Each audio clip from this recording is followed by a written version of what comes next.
Happy Easter! May the peace of Jesus reach every corner of our daily lives and the projects and tasks in which we each live out our mission. At this time of the year, we read from the Acts of the Apostles and we observe how an encounter with the risen Lord changed the lives of the first followers of Jesus. Here, I would like to include a few paragraphs from my letter in which we are reminded that Father Poveda gave us the early Christians as a model in living out our TA vocation.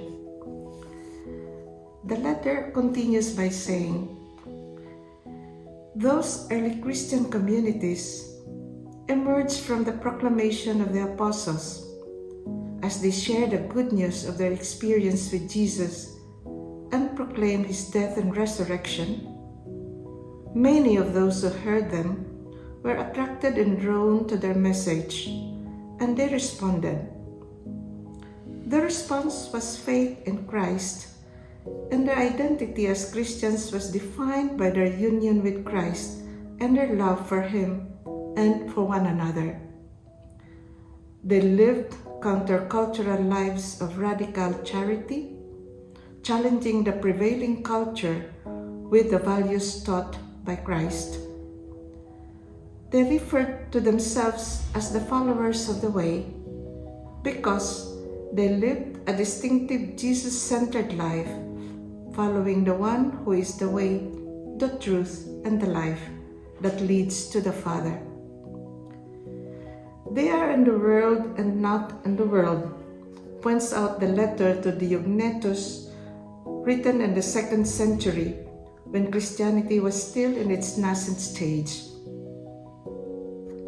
Living in the 21st century AD, we are more than 2,000 years removed from that context.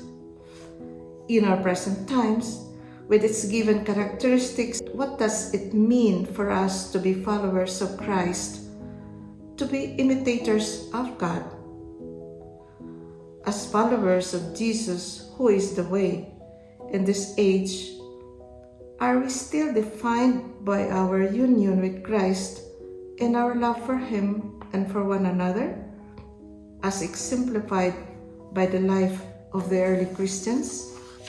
Here are 2 questions quoted in the letter that were asked of us by the 19th General Assembly.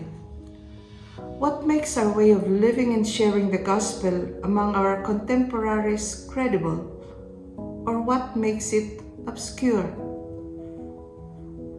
How do the early Christians inspire us now, in particular situations of today's world? These questions are invitations for us to return to the essence of our following of Christ, a call to re-examine ourselves, to ask if we are living our faith in Christ with such extraordinary joy that it astounds the people around us, those with whom we are in contact. In the light and the shadows of our world today, let the life of the risen Lord revive our joy and help us to communicate the true spirit of Jesus in our relationships and activities. I wish you all a happy Easter.